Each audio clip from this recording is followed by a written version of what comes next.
우리가 오늘 다니엘서를 6장을 읽었는데요. 다니엘서를 오늘로써 설교를 끝을 내려고 합니다.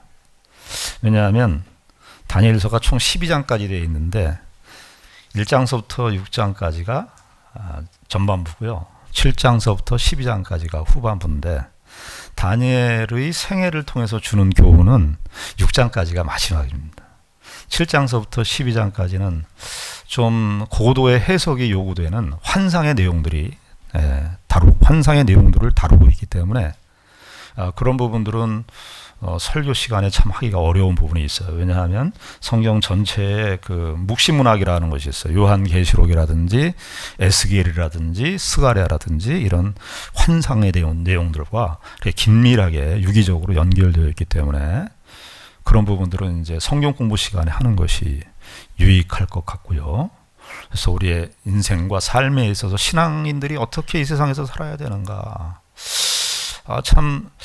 제가 다니엘서를 시작할 때는 이 코로나 상황에서 성도들이 어떻게 신앙을 지킬 것인가, 우리가 어떻게 살아야 되는가 하는 문제를 그래서 다니엘서에서 어느 정도 이렇게 유추해 볼 수 있는 그런 내용들이 있기 때문에 다니엘서를 시작을 했습니다.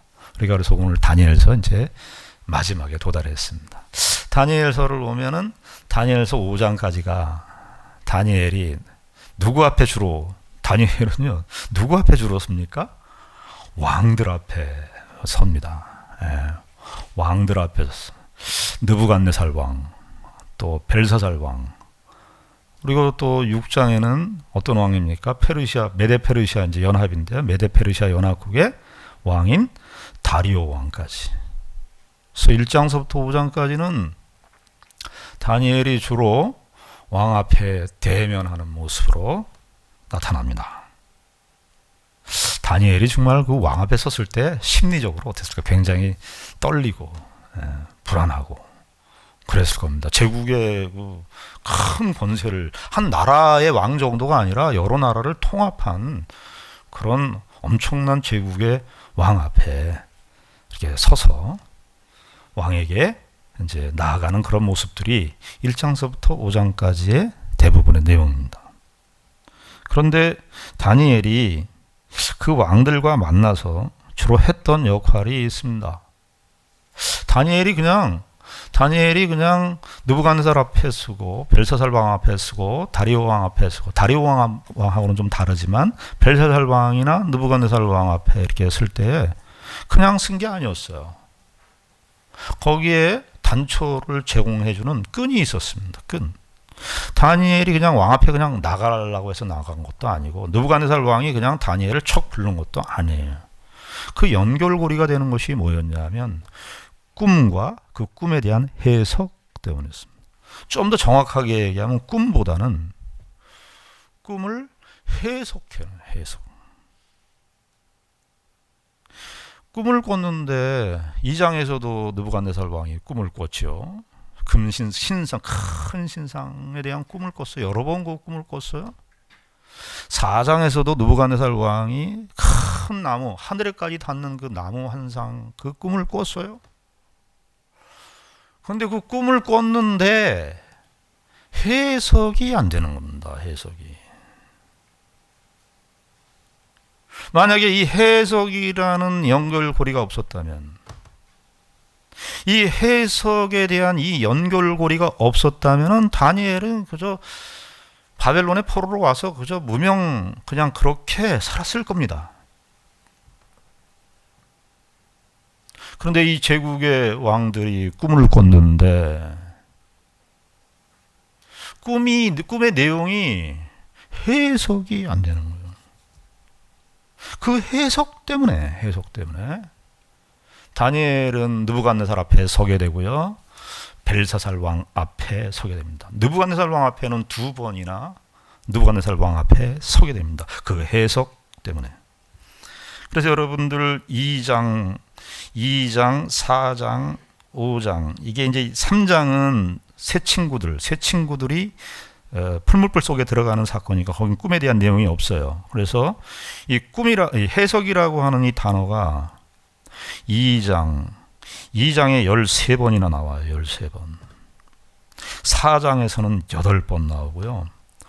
5장은 꿈이 아닌데 5장은 우리가 벨사살 왕 앞에서 벨사살 왕이 큰 잔치를 벌일 때였잖아요. 잔치를 벌이는데 손가락이 나타나서 벽에다 이렇게 글을 쓰니까 그 글에 대한 해석을 모르는,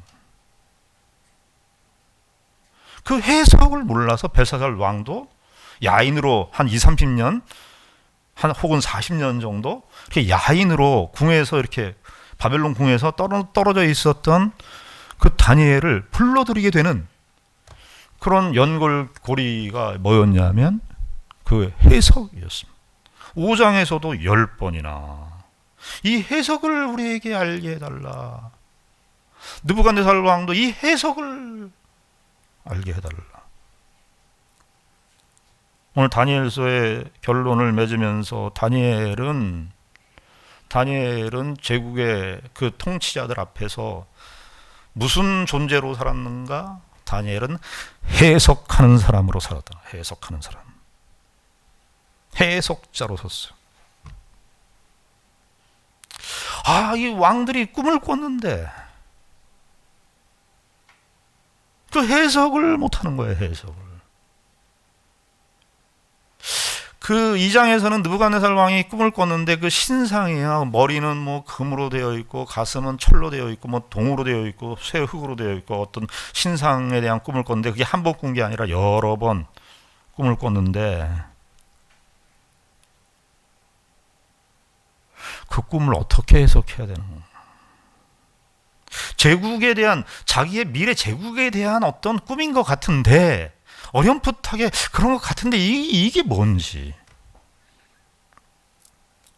다니엘이 결정적일 때 등장을 해갖고 이 꿈의 해석을 알려줍니다. 다니엘이 이렇게 얘기하죠. 하나님께서 이것은 이 세상에 있는 바벨론의 지혜들, 바벨론의 지혜자들, 이 세상의 어떤 지혜자들도 그 해석을 할 수 없습니다. 하나님만이 이 해석을 할 수 있는 분인데 나는 그 하나님께서 주신 그 해석을 받아서 왕에게 이 해석을 알려드리는 것입니다. 여러분, 이 왕들이 이 해석에 대한 궁금증이 얼마나 컸냐면은 5장에는요, 이 꿈이 아니었어요. 5장에는 벨사살 왕의 잔치에 이 손가락이 나타나서 글씨를 쓰는 걸 보고 뭐 오금이 저릴 정도로 벨사살 왕이 덜덜덜 떨었는데요. 5장 우리 한번 예를 봐야 되는데 5장 우리 15절 16절을 보십시오. 해석이라는 단어가 다니엘서에서 7장이 한 번 나오고 총 32번이 나오는데 31번이 2장서부터 5장까지 나오는데 5장에 무려 10번이 등장하는데 왕이 2번 이 해석이라고 하는 단어를 쓴 적이 있는데 이게 5장 15절과 16절이에요. 15절을 보시겠습니다. 5장 15절 우리 같이 5장 15절 16절 같이 한 음성으로 읽겠습니다. 시작. 지금 여러 지혜자와 술객을 내 앞에 불러다가 그들에게 이 글을 읽고 그 해석을 내게 알게 하라 하였으나 그들이 다 그 해석을 내게 보이지 못하였느니라. 내가 네게 대하여 들은즉 너는 해석을 잘하고 의문을 푼다 하도다.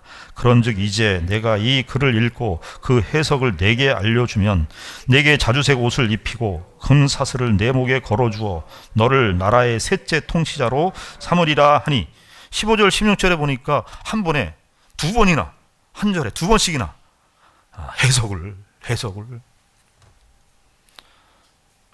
다니엘은 제국의 그 바벨론 제국 그 제국의 그 거대한 통치 거대한 그 권세 앞에서 다니엘이 저들 앞에 설 수 있었던 것은 바로 이 해석 때문이었습니다.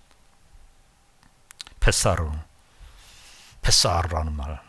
그 해석을 알려주시옵소서.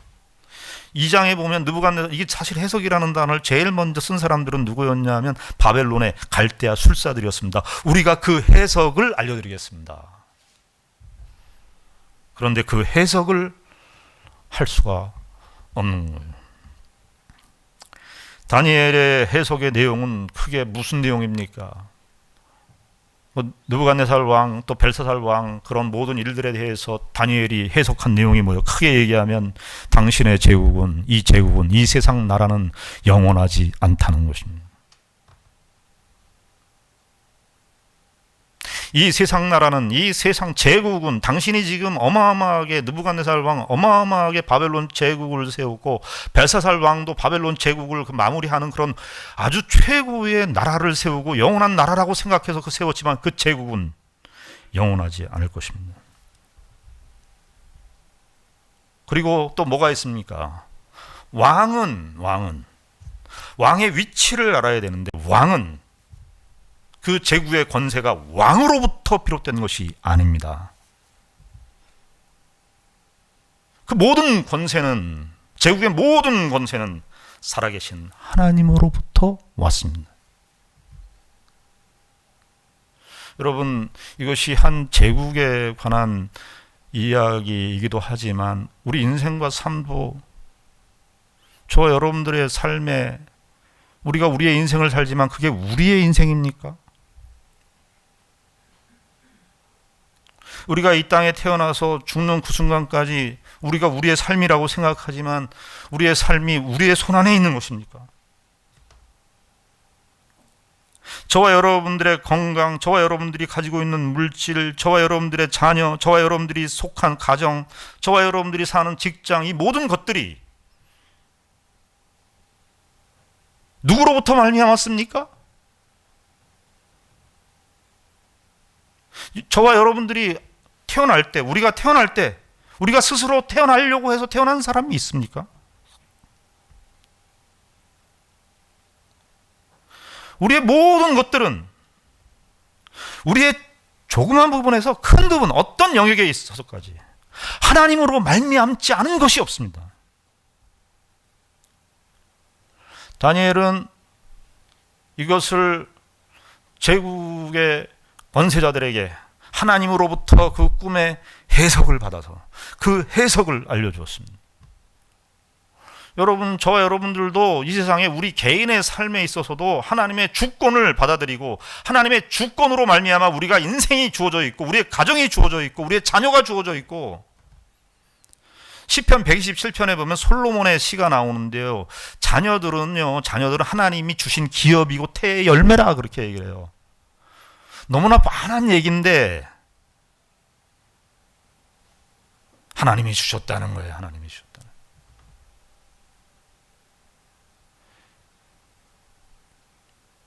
다니엘이 바로 그 제국의 바벨론 제국 앞에서, 벨사살 왕 앞에서, 느부갓네살 왕 앞에서 이것을 이야기한 거예요. 왕이요, 왕이시여, 왕이 가지신 그 권세, 왕이 가지시는 그런 지금 영광, 그 왕이 가지신 모든 명예, 부, 왕이 가지는 모든 그 권세와 힘은 하나님으로 말미암았습니다. 낮아지셔야 됩니다.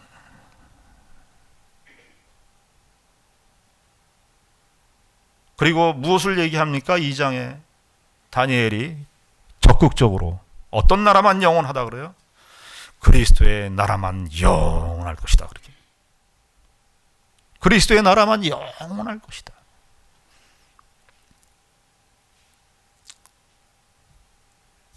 하나님의 나라가 영원할 것입니다. 다니엘은 그 당시 때 해석자로 살았습니다. 저와 여러분들도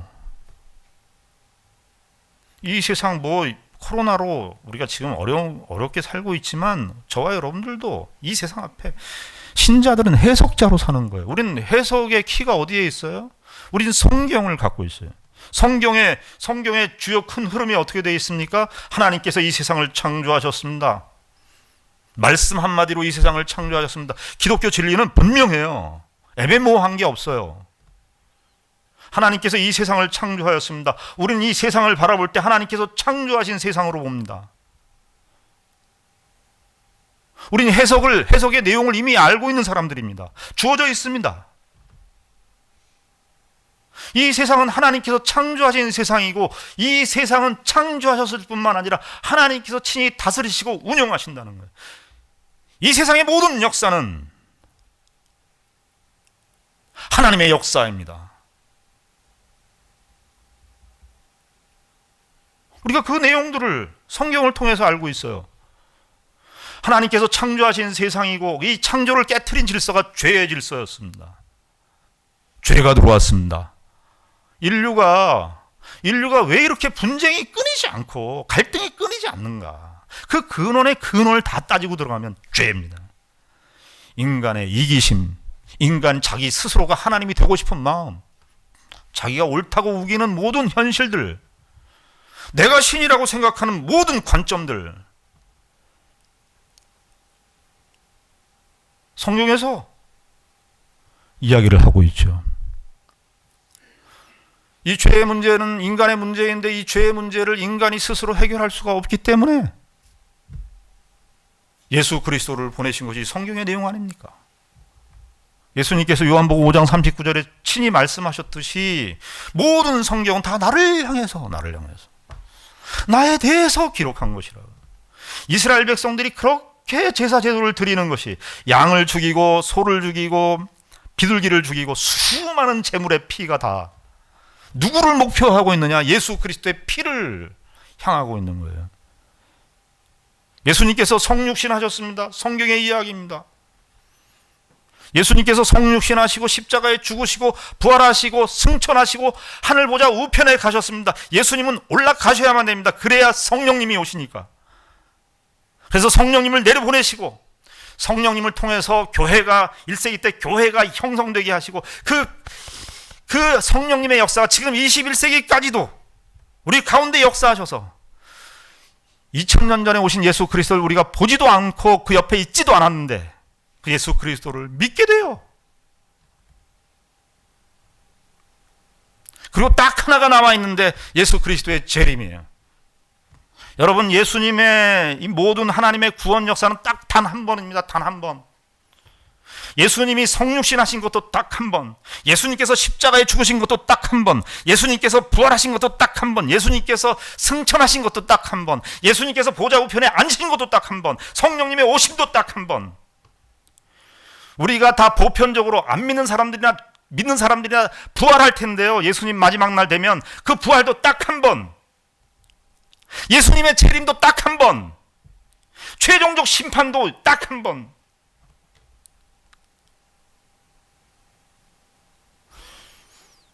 그것이 성경이 말하는 세계관입니다.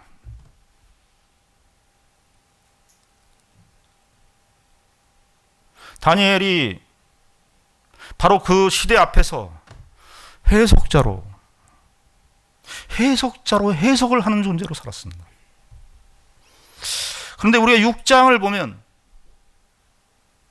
메데 다리오 왕, 이 다리오 왕, 메데 페르시아 연합 제국의 왕인데 이 왕은 꿈을 하나님께서 다양하게 역사하시죠. 꼭 꿈으로만 역사하시는 게 아니에요. 6장에서는 꿈도 없고 해석이라는 단어가 등장하지 않지만 6장에서는 다니엘이 어떻게 그 해석을 2장, 4장, 5장에서는 내용적으로 해석을 해줬다면 6장에서는 삶으로, 다니엘의 삶으로, 제국 앞에서 삶으로 해석한 것입니다. 삶으로 해석한 거예요.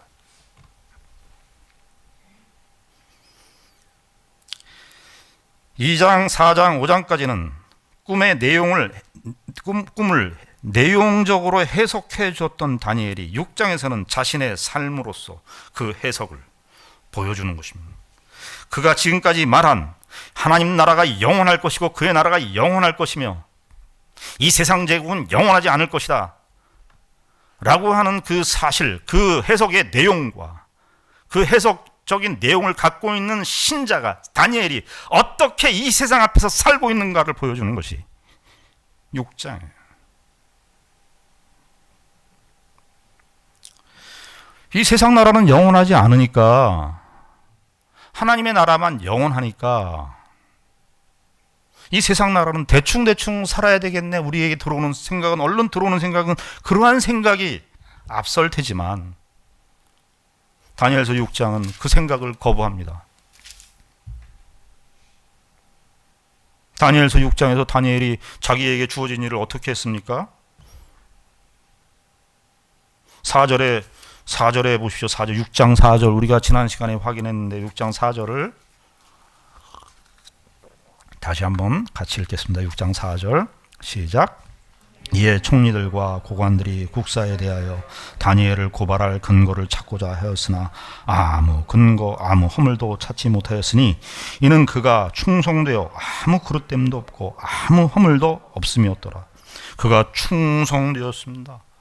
우리가 얼른 생각할 때 예수 그리스도를 믿는 신자들이 우린 저 영원한 나라를 꿈꾸는 사람이니까 이 세상 나라는 영원하지 않으니까 우리가 세상 나라에서 뭐 열심히 사나 대충 살고 세상 일에 대해서 열심히 안 하고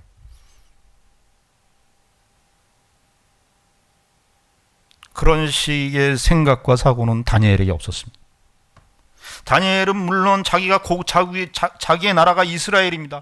자기의 고국이 이스라엘입니다. 이스라엘은 패망했습니다. 이스라엘의 자기 조국에 대한 소원과 애국심이 왜 없었겠어요? 그러니까 나는 이스라엘에 가서만 나는 신자의 삶을 살 거야. 이스라엘에 가서만 나는 열심히 살 거야. 그래서 은둔자족하고 숨어서 대충 일을 하면서 자기의 주어진 현실적인 삶에 대해서 책임지지 않고 성실하게 반응하지 않고 충실하게 살지 않고 충성스럽게 살아야 되는데 다니엘은 어떻게 합니까? 아무 허물도 이유가 뭐래요? 그는 충성되었대요. 여러분 요셉은 어떻게 살았습니까? 요셉은 보디발 장군 집에 가서 어떻게 했죠? 거기서 정말 성실하게 살았습니다.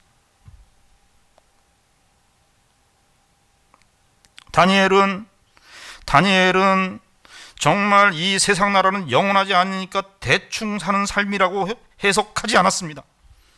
물론 하나님의 나라가 영원한 나라고 이 세상 제국은 망하는 세상이지만 그러나 이 망하는 제국 속에서 자신의 삶을 통해서 하나님의 나라를 증거하는 삶이라고 증거하는 토대로 증거하는 어떤 현실로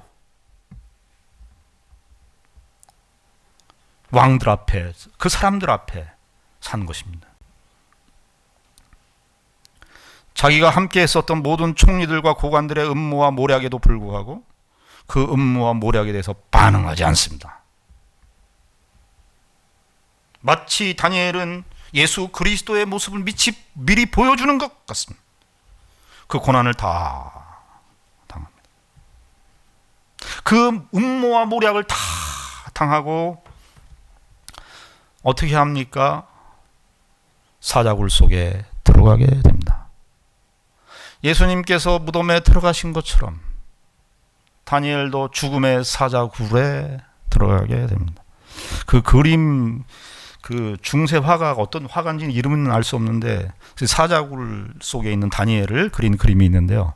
거기 한 7마리 정도 그 사자들이 있더라고요. 사자들이. 그래서 어떤 학자들은 사자가 배가 불러가지고 다니엘을 안 잡아먹었다 이렇게. 다 너무 인간적인 해석이에요. 근데 여기 우리가 6장에 보면 어떻게 됩니까? 다니엘이 6장 22절에 어떻게 얘기하죠? 나의 하나님이 이미 그의 천사를 보내어 사자들의 입을 봉하셨으므로 사자들의 입을 봉하셨다. 다니엘의 삶으로 해석하는 이 모든 가장 기반이 되는 것. 다니엘이 1장에서 그 진미를 거부하고 2장과 4장과 5장에서 제국의 왕들 앞에서 느부갓네살 왕 앞에서 벨사살 왕 앞에서 그렇게 모든 삶을 살 수 있었고 그리고 그가 자기에게 주어진 현실들을 다 충성되이 살 수 있었던 그리고 어인이 찍힌 것을 알고도 예루살렘을 향하여 기도했었던 그 모든 일들에 있어서 그 결심과 각오들은 그 모든 행위들은 6장 10절의 말씀에 달려 있습니다. 어디에서 그런 모든 일들이 가능하게 되었는가? 6장 10절을 우리 같이 읽습니다. 6장 10절. 6장 10절입니다. 한음성으로 있습니다. 시작. 다니엘이 이 조소에 왕의 도장이 찍힌 것을 알고도 자기 집에 돌아가서는 윗방에 올라가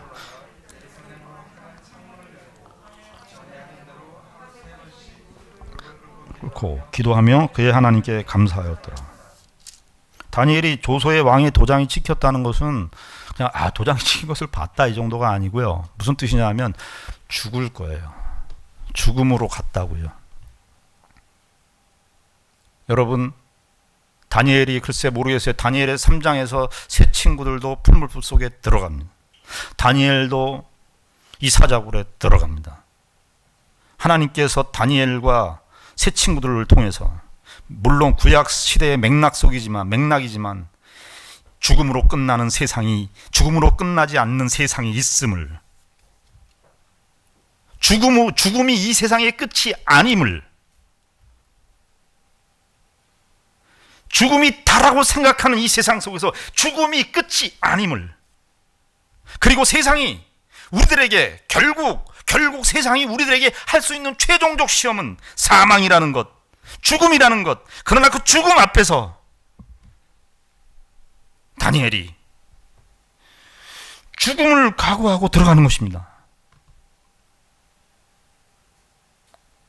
기독교 신앙은 저와 여러분들이 우리의 삶에서 그냥 우리의 삶의 현실적인 문제를 해결해주는 그런 정도의 신이 아닙니다. 그런 정도의 하나님이 아닙니다.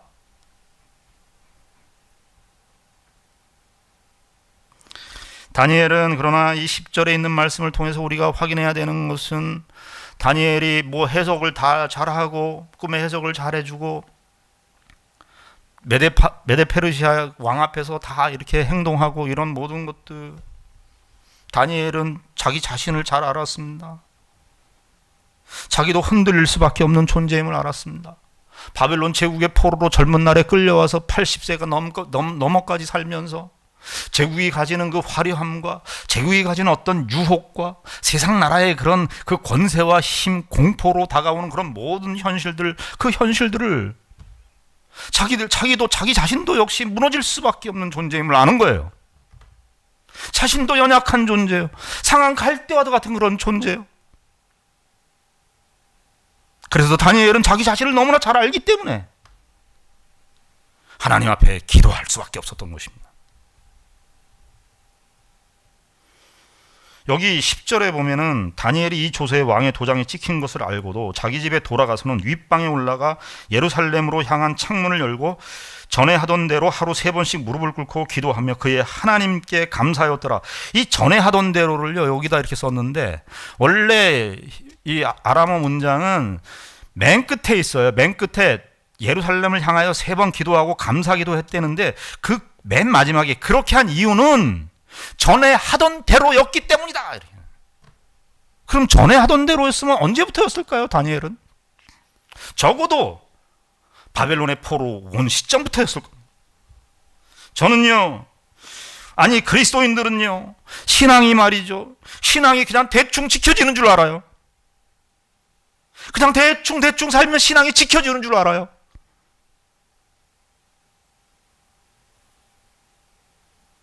저는 다니엘이 이 느부갓네살 왕 앞에서 벨사살 왕 앞에 설 때, 그리고 다리오 왕 앞에 설 때에도 늘 매일 하나님 앞에 기도했을 거예요. 나 오늘 왕 앞에 서는데 하나님, 제가 어떻게 해야 됩니까?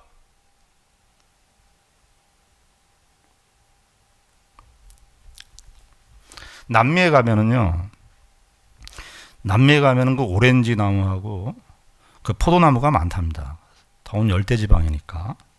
근데 그 남미의 그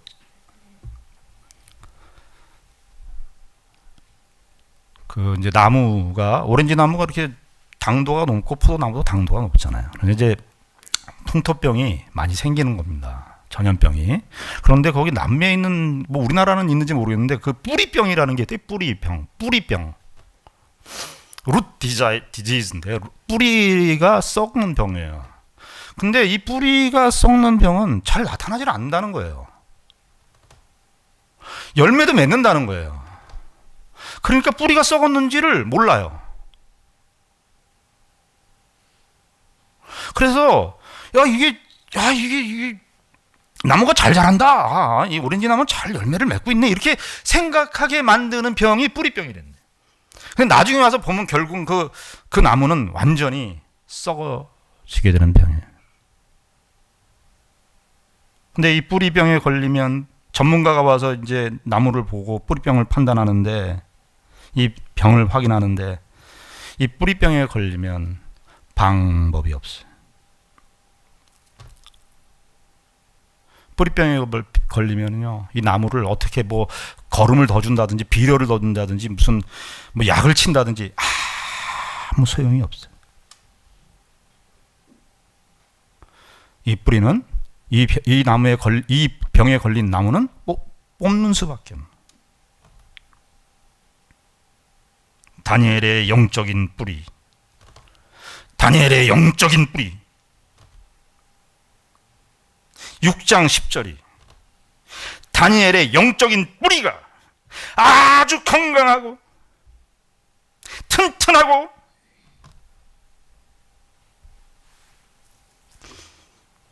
다른 거 볼 거 없어요. 우리가 이 영적인 생활을 제대로 하고 있는가, 그것만 보면 확인이 되는 거예요.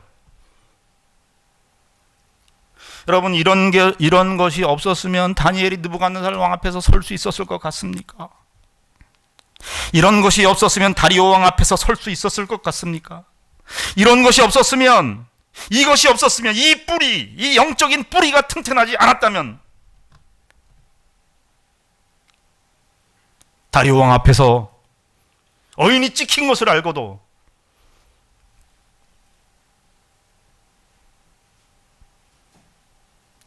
예루살렘을 향하여 기도하는 이 일을 멈췄겠습니까?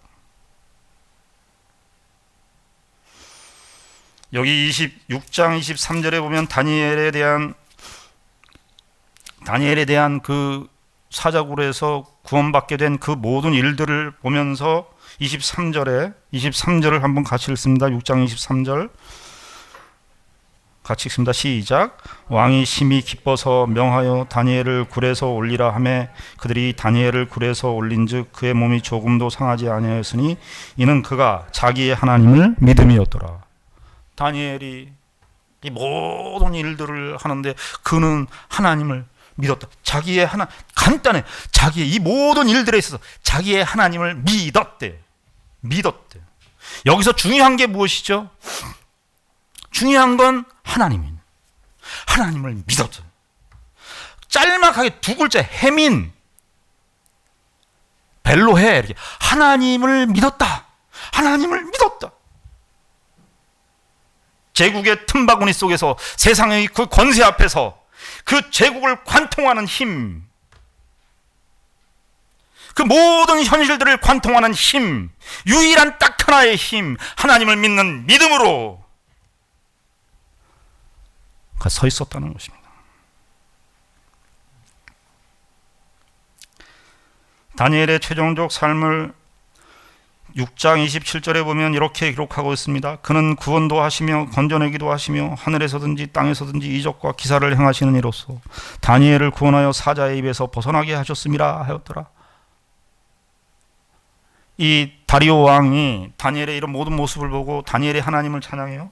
다니엘의 하나님을 찬양하면서 그 하나님께서 여기 사자의 입이라 그러는데 원래 복수로 돼요. 사자들의 입에서 구원하였다 그렇게 말하는, 다니엘의 최종적 삶을 평가하는 말인데 사자들의 입에서 구원하였다, 건져내었다 그렇게 얘기합니다. 근데 이 사자들의 입, 물론 다리오 왕 시대에 사자굴에 들어온 그 사건을 염두에 둔 표현입니다만 좀 더 폭을 넓히면 다니엘이 바벨론의 포로로 잡혀왔던 모든 산 전체가 사자들이 입속에서 살았던 삶이었을 것입니다. 죽음이라는 것이 실제 죽음이 또 있지만 이 세상이 우리에게 계속 주는 공포는 공포 아닙니까? 마치 이 다니엘의 마지막 삶을 평가하는 사자들의 입에서 건져내셨다 하는 이 표현은 그냥 다니엘이 그 다리오 왕 시대의 사자굴 체험만을 말하는 것이 아니라 바벨론의 포로로, 페르시아의 포로로 산 그 삶 전체가 외형적으로는 사자들의 둘러싸인 그런 삶이었음을 말하는 것 같아요. 베드로 사도가 베드로전서 4장 8절에 보면 신자들의 영적인 실상을 이야기할 때 뭐라고 얘기하냐 하면 마귀가 우는 사자와도 같이 두루 삼킬 자를 찾는다는 거예요. 마귀가 우는 사자와도 같이 두루 삼킬 자를 찾는 이 세상의 현실 앞에서 우리가 하나님을 찾지도 않고 하나님을 구하지도 않고 영적인 뿌리가 아주 썩어 있어가지고 사탄이 시험도 안 걸어요. 뿌리가 썩어 있는 사람한테 무슨 시험을 걸어요? 너 잘하고 있다 그러죠.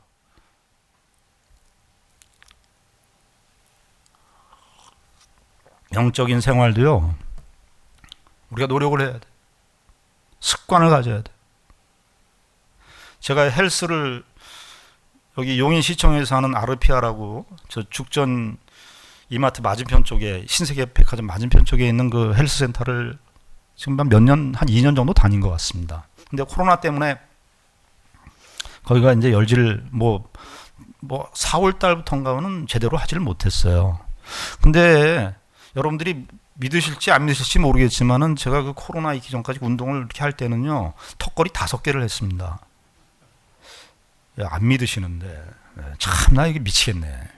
제가 턱걸이를 5개를 했어요. 턱걸이 5개. 아니 그냥 위에 올라서 이렇게만 하는 게 아니고요, 완전히 내렸다 올라가는 거 5개를 했어요. 우리 조집사님이 보셨을 텐데 5개를 했어요. 근데 최근에 이제 한 달 전에 이제 스포츠센터가 열려서 갔는데요, 저는요 한 3개는 그냥 할 줄 알았어요. 3개는 그냥 할 줄 알았는데 하나도 못 하더라고요. 하나도 못 해요. 여러분, 저는요 이 생각을 했어요. 그때 멈춘 수준으로 그냥 끝나는 거기서 그 정도까지는 내가 성장이 있지 않았겠나 생각을 했어요. 아니요, 퇴보하더라고요. 전진하지 않고 노력하지 않고 애쓰지 않으면 다 밀리더라고요. 여러분들 어저께 축구, 우리 한국 축구, 올림픽 축구, 국가대표 축구 했습니다. 만약에 국가대표 축구 선수들이 축구를 하는데 자살골을 넣어요. 자기 진영으로 공을 몰고 가요. 여러분, 그건 황당한 일이겠죠. 영적으로 우리가 영적인 이 뿌리의 경건한 이 삶의 현실을 우리가 이 경건을 지키지 못한다면요, 우리의 말과 우리의 언어와 우리의 행동 속에 자살골인지도 모르고 자살골을 해요.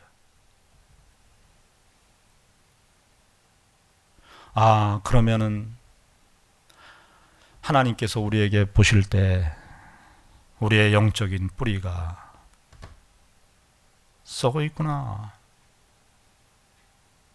사람들은 잘 몰라요. 하나님은 아시겠죠. 저와 여러분들이 다니엘서를 끝맺으면서 코로나 시대라서 어쩔 수 없이 우리가 이렇게 예배를 드리는 겁니다. 여러분들 기억하십시오. 지금 이런 이 시의 예배는 임시적인 예배예요. 코로나 때문에 어쩔 수 없이 이렇게 예배 드리는 겁니다. 이것이 정상적인 예배라고 생각하시면 안 됩니다. 우린 다 모여서 예배를 드리는 것이 정상적인 예배입니다. 우리 교인 중에 그러실 분이 안 계시지만 혹시 우리가 온라인 예배 드리고 이러한 식의 예배를 드리고 하는 것으로 우리의 예배를 그저 이렇게 그런 식으로 그냥 굳어져 가는 현실이 없으리라고 생각하지만, 만약에 그것이 예배를 나오고 안 나오고 하는 문제가 아니라 우리의 영적인 뿌리, 신앙의 뿌리를 오염시키는 것으로까지 간다면 우리는 이 다니엘서 6장 10절에 있는 말씀을 통해서 다시 한번 우리의 신앙생활을 돌이켜보시고 점검하셔야 됩니다. 저와 여러분들의 가장 시급한 문제가 무엇인지는, 현실적인 문제가 어떤 시급한 문제가 있는지는 모르겠지만, 그러나 그것보다 이 부분이 가장 시급한 문제가, 가장 중요한 문제임을 기억하시고, 이 세상 앞에 하나님의 뜻을 아는 자로서, 참된 해석자로서 신자의 삶을 사시는 저와 여러분들이 되기를 바랍니다. 기도하겠습니다. 하나님 아버지, 은혜를 감사합니다. 다니엘은 그 시대의 어지러운 세계, 참 포로 생활 속에서 해석자로 살았고 해석자의 삶을 보여주었습니다. 그렇게 한 모든 것은 그가 하나님 앞에 자신도 연약한 존재임을 알고 하나님의 은혜를 구하는 자리에 있었기 때문입니다. 아버지 하나님, 우리도 우리 자신을 낮추고 주의 은혜를 구하고 주님의 능력을 구하고 주님과 깊은 교제를 원하며 그 하나님과의 관계성 속에서 우리의 영적인 생활이 풍성해지는, 하나님의 은혜를 누리는 우리 모두가 되게 하여 주시옵소서. 예수님 이름으로 기도드리옵나이다. 아멘.